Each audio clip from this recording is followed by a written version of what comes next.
बिहार में पीएम मोदी के मधुबनी आने से पहले सियासत जारी है, तो वहीं दूसरी तरफ प्रधानमंत्री मोदी की यात्रा को लेकर मुखिया और सरपंच महासंघ के बायकॉट करने का फैसला किया है। इस बीच बिहार को लेकर पंचायती राज मंत्रालय द्वारा जारी किए गए एक रिपोर्ट को लेकर विपक्ष हमलावर है। इस मुद्दे पर आरजेडी प्रवक्ता एजाज अहमद ने टीवी 45 से खास बातचीत की। बिहार में चुनाव तैयारियों के बीच प्रधानमंत्री मोदी बिहार आ रहे हैं। दरअसल मौका है पंचायती राज दिवस का, लेकिन इस दिवस के बहाने ही सही बिहार में सियासी ताना बाना बुनने की तैयारी चल रही है। लेकिन दूसरी तरफ जहां पंचायती राज व्यवस्था को मजबूत करने की सरकार बात कर रही हो, चाहे वो बिहार में डबल इंजन की सरकार हो या केंद्र की सरकार हो, लेकिन ऐसे में एक रिपोर्ट आया है जो रिपोर्ट अब बिहार के लिए सोचने वाली है। दरअसल एक रिपोर्ट आया है जिस रिपोर्ट को खुद केंद्रीय मंत्री एसपी सिंह बघेल ने बताया और उन्होंने कहा कि पंचायती राज व्यवस्था में बिहार 18वें नंबर पर चला गया है।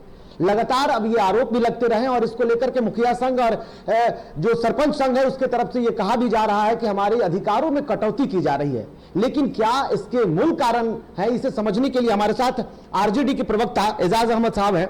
बहुत बहुत स्वागत है सर। बहुत धन्यवाद। बिहार विकास के बड़े ही दावे किए जा रहे हों, लेकिन सर पंचायती राज व्यवस्था ही जब सुदृढ़ ना हो तो फिर ये आप महात्मा गांधी के सपनों को कैसे साकार करेंगे? देखिए, बिहार में जिस तरह से व्यवस्था चल रही है, यहाँ पर संस्थागत लूट हो रहा है, भ्रष्टाचार को बढ़ावा दिया जा रहा है। भ्रष्टाचार को सदाचार और शिष्टाचार का रूप दे दिया गया है। सबसे बड़ी विडंबना ये है कि आप पंचायती राज व्यवस्था में जो जनप्रतिनिधि को अधिकार मिले हुए थे, उनके अधिकारों में कटौती कर दिया है। चाहे मुखिया के अधिकार हों, चाहे पंचायत समिति के अधिकार हों, चाहे प्रमुख के अधिकार हों, चाहे जिला परिषद सदस्य के अधिकार हों या जिला परिषद के अध्यक्ष के अधिकार हों, सारे के अधिकारों में कटौती करके आप लोकतंत्र और लोकतांत्रिक प्रक्रिया को कहीं ना कहीं कमज़ोर कर रहे हैं। जो महात्मा गांधी का सपना था, उस सपनों को आप कमज़ोर कर रहे हैं।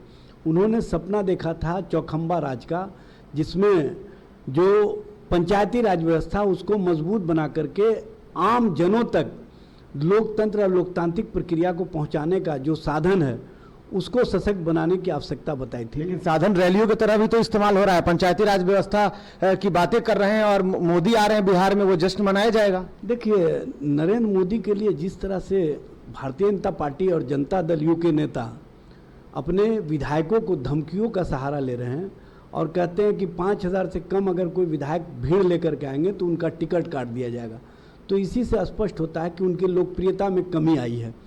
और प्रधानमंत्री के सभा में भीड़ लाने के लिए जब कहीं ना कहीं मजबूर कर दिया जाए जनप्रतिनिधियों को, एमएलए को, एमएलसी को, तो इसी समझा जा सकता है कि लोकतंत्र और लोकतांत्रिक प्रक्रिया को ये जो डबल इंजन सरकार है कहाँ पहुँचा देना चाहती है।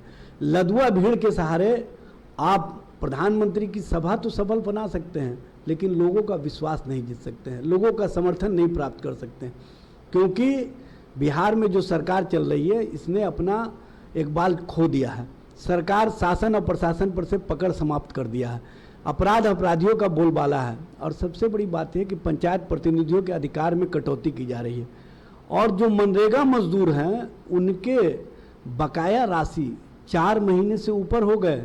2024 दिसंबर से अब तक उन मजदूरों को आपने बकाया पेमेंट नहीं दिया है। लेकिन मोदी तो आते आते 2102 करोड़ राशि भी निर्गत कर दिए। भाई, मजदूरों के बकाया राशि है 500 करोड़ रुपए, उसमें इक्विपमेंट जो हुए खरीदे गए हैं उसकी भी बात है और मजदूरों के बकाया राशि भी है।